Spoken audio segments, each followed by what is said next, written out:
नमस्कार दोस्तों, मैं राजेश कुमार मन बुद्धा इंजीनियरिंग कॉलेज से। तो आज हम आप वीडियो श्रृंखला की श्रेणी में आज हम पढ़ेंगे पारिस्थितिकी तंत्र। तो पारिस्थितिकी तंत्र आपका होता क्या है, फिर पारिस्थितिकी तंत्र को कौन कौन से प्रभावित करने वाले आपके विभिन्न कारक हैं, फिर उसके बाद पारिस्थितिकी तंत्र के घटक कौन कौन से हैं, अर्थात उसमें आपके कौन कौन से चक्र आते हैं, कौन कौन से आपके पदार्थ आते हैं। तो इन सबों के बारे में हम आज आपका इस वीडियो में अध्ययन करेंगे। तो चलिए हम देखते हैं कि आपका पारिस्थितिकी तंत्र। तो पारिस्थितिकी तंत्र जो होता है, पारिस्थितिकी तंत्र को हम अंग्रेजी में बोलते हैं इकोसिस्टम, जो कि आपका इको और सिस्टम दो शब्दों से मिलकर बना होता है इकोसिस्टम, जिसमें आपका इको का मतलब होता है परि अथवा चारों ओर, और सिस्टम का मतलब होता है तंत्र अथवा व्यवस्था। अर्थात पारिस्थितिकी तंत्र जो होता है वह क्या होता है, एक हमारा अंतःक्रियात्मक और आत्मनिर्भर प्राकृतिक व्यवस्था है। और जो आपका इकोसिस्टम है वो क्या है कि आपका एक आत्मनिर्भर प्राकृतिक व्यवस्था है। मतलब कि हमारे जो भी चारों तरफ की जो व्यवस्था है उसी को हम बोलते हैं आपका पारिस्थितिकी तंत्र। मतलब कि जहाँ पे भी हम रहते हैं वहाँ की क्या क्या व्यवस्थाएं हैं, या जहाँ हम रहते हैं उसके चारों क्या क्या आपकी व्यवस्थाएं हैं, उसी को हम बोलते हैं पारिस्थितिकी तंत्र। और जो आपका पारिस्थितिकी तंत्र होता है वह आपका बेसिकली दो प्रकार का होता है। एक होता है आपका अजैविक और एक होता है आपका जैविक। तो अजैविक को बोलते हैं एबायोटिक और जैविक को बोलते हैं हम बायोटिक। तो मतलब कि एबायोटिक आपका कंपोनेंट्स और एक हो जाता है आपका बायोटिक कंपोनेंट। तो अजैविक घटक जिसको अंग्रेजी में बोलते हैं एबायोटिक कंपोनेंट। तो जैसा कि आपका नाम से ही क्लियर है कि इसमें सारी चीज़ें वो आती हैं जो कि आपका जिनमें जो निर्जीव होती हैं, अर्थात जिसमें कि जान नहीं होती है, उसको हम बोलते हैं एबायोटिक। तो एबायोटिक में आपका आता है सारे के सारे आपके अकार्बनिक पदार्थ, फिर उसके बाद जलीय चक्र और विभिन्न चक्र आते हैं जिसमें जलीय चक्र आता है। तो अकार्बनिक पदार्थ है, तो अकार्बनिक पदार्थ में सारे के सारे जितने भी अकार्बनिक पदार्थ हैं, जैसे कि नाइट्रोजन हो गया, ऑक्सीजन हो गया, फास्फोरस हो गया, सल्फर हो गया, हाइड्रोजन हो गया, और वातावरण में इनका सभी का क्या होता है, चक्रण होता है। जैसे कि आपका नाइट्रोजन है तो नाइट्रोजन चक्र हो गया, ऑक्सीजन है तो ऑक्सीजन चक्र हो गया, फास्फोरस है तो फास्फोरस चक्र हो गया, सल्फर है तो सल्फर चक्र हो गया, हाइड्रोजन है तो हाइड्रोजन चक्र हो गया, जल है तो आपका जल चक्र हो गया। तो हम उसमें से एक दो चक्रों के बारे में जानेंगे। तो सबसे पहले सबसे जो आपका साधारण चक्र है वो है जलीय चक्र। तो जल चक्र में ये होगा कि जल हमारा कैसे हमको पृथ्वी तक आता है, फिर पृथ्वी से उड़कर आपका बादलों में जाता है, फिर बादलों से पुनः फिर कैसे पृथ्वी को मिलता है। मतलब इसमें जो आपका सारा एक चक्र बन जाता है उसी को हम जलीय चक्र कहते हैं।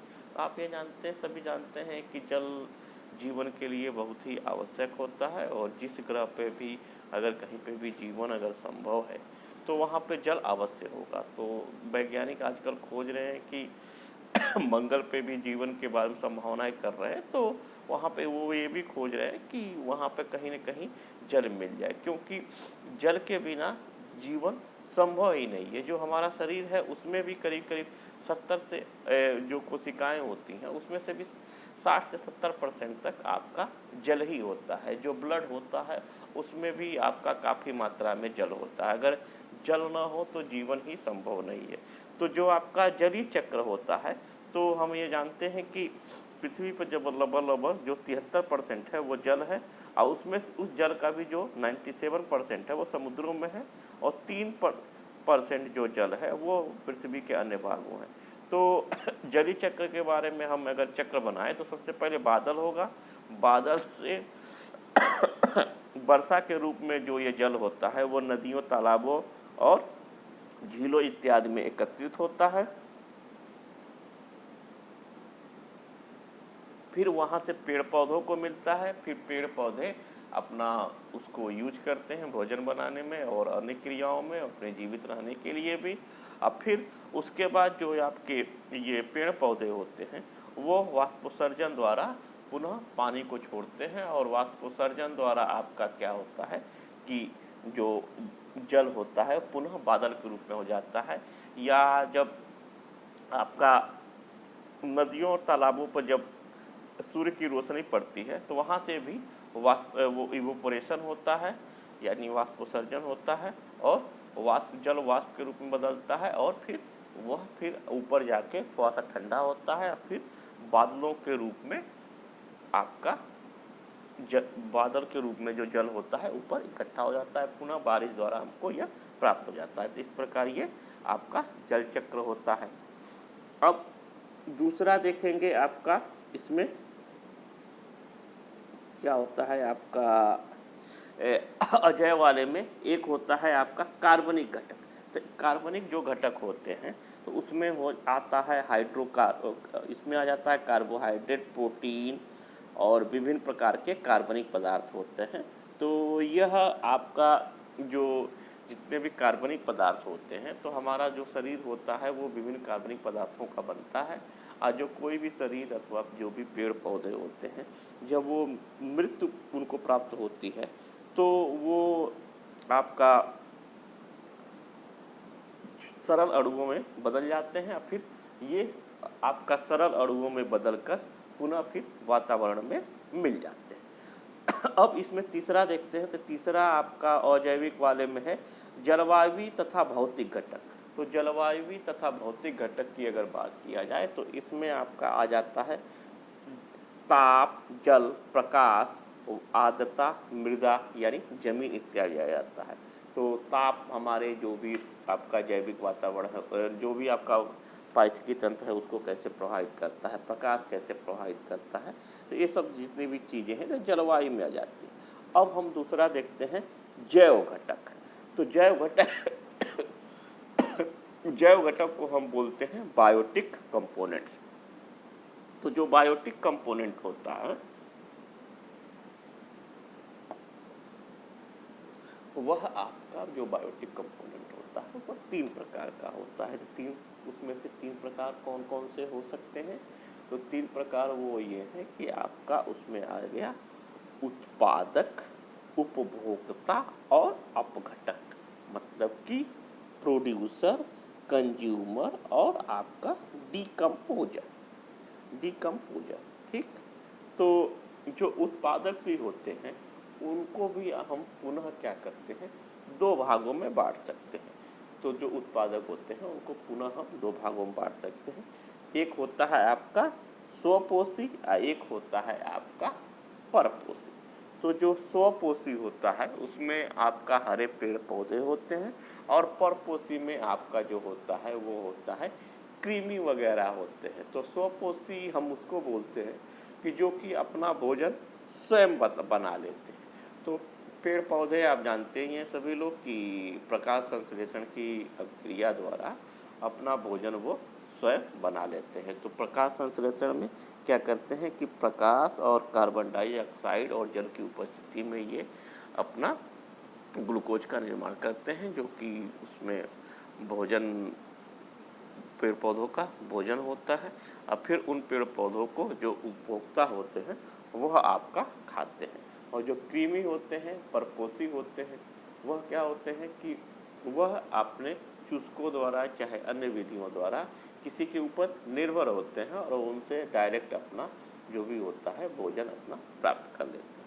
अब बात करते हैं उपभोक्ता की। उपभोक्ता अथवा कंज्यूमर। तो उपभोक्ता उनमें वो आते हैं जो कि अपना भोजन स्वयं नहीं बना सकते, अर्थात ऐसे जीव जंतु जो अपना भोजन स्वयं नहीं बना सकते हैं और अपने भोजन के लिए पेड़ पौधों अथवा उत्पादक पर निर्भर होते हैं, उन सबको हम क्या कहते हैं उपभोक्ता कहते हैं।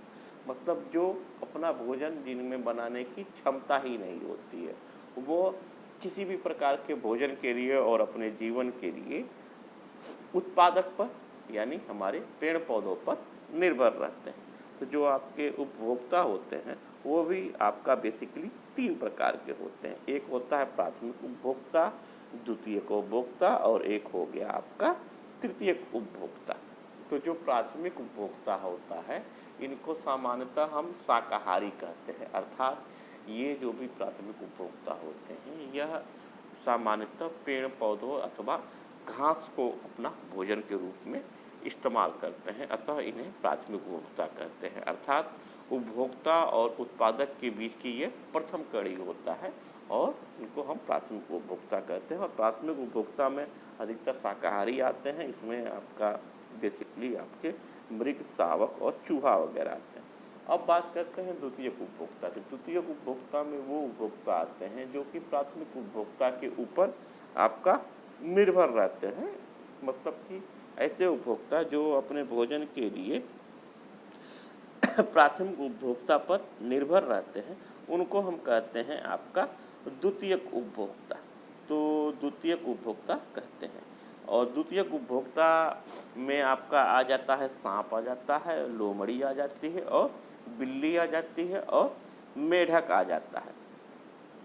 और फिर तृतीयक उपभोक्ता ये होते हैं कि ये प्रायः मांसाहारी होते हैं और इसमें आपका आ जाता है कि मतलब ऐसे सभी जो कि अपने भोजन के लिए द्वितीयक उपभोक्ता पर निर्भर रहते हैं उन सभी को हम बोलते हैं आपका तृतीयक उपभोक्ता। इसमें आपका इन जनरल आ जाता है शेर, फिर उसके बाद आ जाता है गिद्ध। तो अगर भार के हिसाब से या जनसंख्या के हिसाब से देखा जाए तो सबसे अधिक जो जनसंख्या होगी वो होगी हरे पेड़ पौधों की, उनसे कम होगी प्राथमिक उपभोक्ता की, फिर उसके बाद उससे कम होगी द्वितीयक उपभोक्ता की और सबसे जो कम होगी वह होगी आपकी तृतीयक उपभोक्ता की। अब ये बात करते हैं हम अपघटक। तो अपघटक में जो भी होता है इसको इंग्लिश में हम बोलते हैं डिकम्पोजर। तो डिकम्पोजर अथवा अपघटक में वो सारे मृतजीवी कवक और बैक्टीरिया आते हैं जो कि चाहे वो आपका उत्पादक हो, चाहे वो उपभोक्ता हो, चाहे वो प्राथमिक उपभोक्ता हो, द्वितीयक हो, कोई भी उपभोक्ता, मरने के पश्चात जो हमारे ये बैक्टीरिया और आपके कवक इत्यादि होते हैं ये सारे पदार्थों को क्या करते हैं कि सरल अणुओं में बदल देते हैं, अर्थात उनको क्या करते हैं अपघटित कर देते हैं। मतलब कि जटिल कार्बनिक यौगिकों वाले जितने भी आपके जो भी आपके चाहे वो पेड़ पौधे रहते हैं, चाहे मनुष्य रहे, चाहे कोई भी रहे, उनको वो सरल अणुओं में क्या करते हैं बदल देते हैं। सरल अणुओं में वो आपका बदल देते हैं और पुनः ये सरल अणुओं में बदलकर क्या होता है कि ये वातावरण में मिल जाते हैं, वातावरण में आपके मिल जाते हैं। अब देखते हैं कि हम पारिस्थितिकी तंत्र के क्या क्या कार्य होते हैं। तो जो पारिस्थितिकी तंत्र का कार्य होता है वह होता है आपका ऊर्जा का प्रवाह और फिर उसके बाद ये होता है भू रासायनिक चक्र। तो ऊर्जा का प्रवाह में ये हो जाता है कि ऊर्जा कैसे प्रभावित होती है। तो ये समस्त विश्व में जो आपका ऊर्जा का स्रोत है वह सूर्य ही है। तो सूर्य की रोशनी को जो उत्पादक होते हैं वह अपने अब भोजन बनाने में यूज करते हैं, फिर उत्पादक से जो भी आपके शाकाहारी होते हैं वो अपना भोजन प्राप्त करते हैं और फिर जो मांसाहारी जीव जंतु होते हैं वह अपना उनसे भोजन प्राप्त करते हैं। तो ये एक आपका ऊर्जा का प्रवाह होता है और हर एक स्टेज पर जैसे कि सूर्य की जितनी भी प्रकाश पत्तियों के ऊपर पड़ती है उसका मात्र 10% ही पेड़ पौधे अपने उपयोग में कर पाते हैं। उसी प्रकार उत्पादक की जितना आपका ऊर्जा होती है उसका मात्र 10% आपके जो भी ये शाकाहारी जीव जंतु हैं वो यूज कर पाते हैं और शाकाहारियों की मात्र 10% ऊर्जा को ही मांसाहारी यूज कर पाते हैं। अब आगे देखते हैं जैव भू रासायनिक चक्र। तो जैव भू रासायनिक चक्र जो आपका होता है उसमें आता है कि पोषक पदार्थों का निर्जीव वातावरण से सजीव के बीच में किस प्रकार का आपका चक्र होता है उसी को भू रासायनिक चक्र कहते हैं। अर्थात जो भी आपका सजीव और निर्जीव वातावरण है उनके बीच में कैसा संबंध है या उनके बीच में किस प्रकार से चक्रीय आपका संबंध स्थापित है, उसी को हम कहते हैं भू रासायनिक चक्र। अब इसके अलावा हम बात कर लेंगे कि खाद्य श्रृंखला और खाद्य जाल की, कि खाद्य श्रृंखला क्या होती है और खाद्य जाल क्या होता है। खाद्य श्रृंखला क्या होती है और आपका खाद्य जाल क्या होता है। तो जो आपकी खाद्य श्रृंखला होती है वो यह होती है कि एक जीव का दूसरे जीव के द्वारा उपभोग करना एक क्रमबद्धता में होता है, जिसे हम खाद्य श्रृंखला कहते हैं। मतलब कि ये नहीं होता है कि जो आपका मांसाहारी जीव जंतु है वो आपका पेड़ पौधे खा लेगा, या जो आपका शाकाहारी जीव जंतु है वो आपका कोई मांसाहारी जीव जंतु को कोई खा लेगा या किसी जानवर को खा लेगा। तो मतलब कि सबसे पहले जो भी आपके पेड़ पौधे हैं उनको शाकाहारी खाता है, शाकाहारी को मांसाहारी खाता है। अर्थात इन सबों में एक आपका स्पेशल चक्र बना हुआ है, या एक स्पेशल आपकी श्रृंखला अथवा चेन बनी हुई है। इसी चेन को हम कहते हैं फूड चेन या खाद्य श्रृंखला।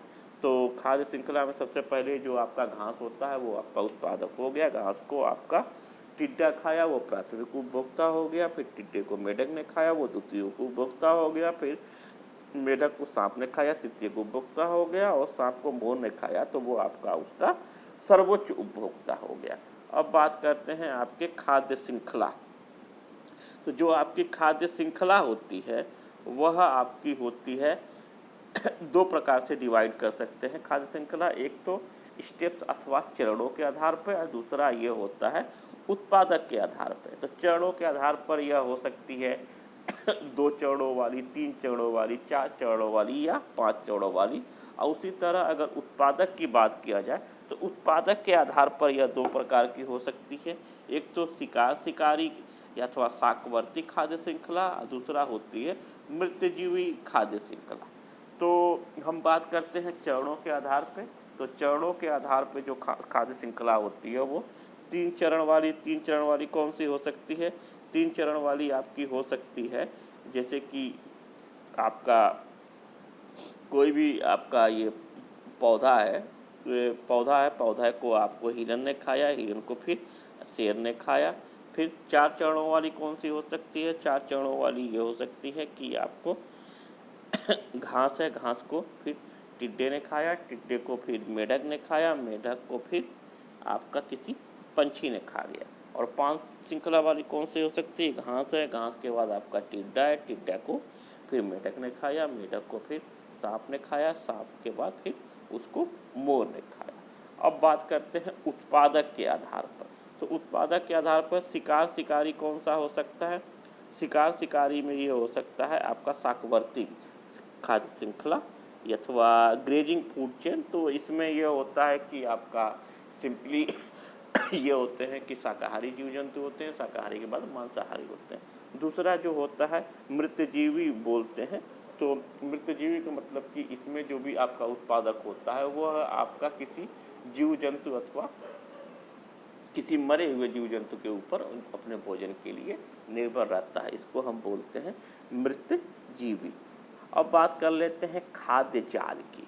खाद्य जाल, जाल का मतलब खाद्य जाल में बेसिकली ये होता है कि इसमें कई खाद्य श्रृंखलाएं आपस में जुड़ी रहती हैं। तो खाद्य जाल उसको बोलते हैं किसी खाद्य श्रृंखला में प्राथमिक या द्वितीयक उपभोक्ता से एक से अधिक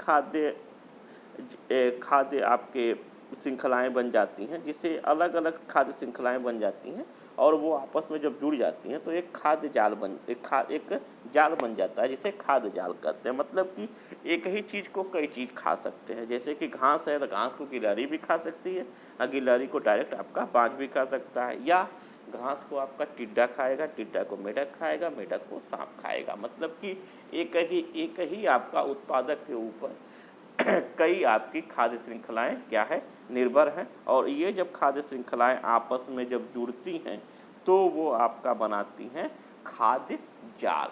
मतलब कि खाद्य जाल जो होता है उसमें जो होती हैं आपकी कई खाद्य श्रृंखलाएं आपस में जुड़ जाती हैं। मतलब कि आप सिंपली ये समझ सकते हैं कि एक ही जो आपका कोई खाद्य पदार्थ है उसको कई लोग खा सकते हैं, और फिर वो एक अपना अलग अलग चेन बना दे। अब वो सारी जो चेन होती हैं जब आपस में जुड़ जाती हैं तो उनको हम बोलते हैं खाद्य जाल। मतलब खाद्य पदार्थों का एक पूरा जाल जिसमें कि कई विभिन्न आपकी जो खाद्य श्रृंखलाएं हैं वह आपस में जुड़ी रहती हैं और आपस में जुड़ी हुई खाद्य श्रृंखलाओं को ही हम आपका खाद्य जाल कहते हैं। तो एक खाद्य जाल में ये होता है कि एक ही जो आपका कोई भी उत्पादक पदार्थ होता है उसको कई लोग खा सकते हैं और कई आपके जो जब कई लोग खा सकते हैं और विभिन्न प्रकार तरीकों से खा सकते हैं तो वो जो अलग अलग एक साथ जब खाद्य श्रृंखलाएं बन जाती हैं और वो खाद्य श्रृंखलाएं फिर जब आपस में जुड़ती हैं तो उसको हम बोलते हैं खाद्य जाल। उसको हम बोलते हैं खाद्य जाल। तो इस आपकी वीडियो श्रृंखला में बस यहीं तक। आगे की वीडियो श्रृंखलाएं में हम अन्य बातों के ऊपर आपका डिस्कस करेंगे। धन्यवाद।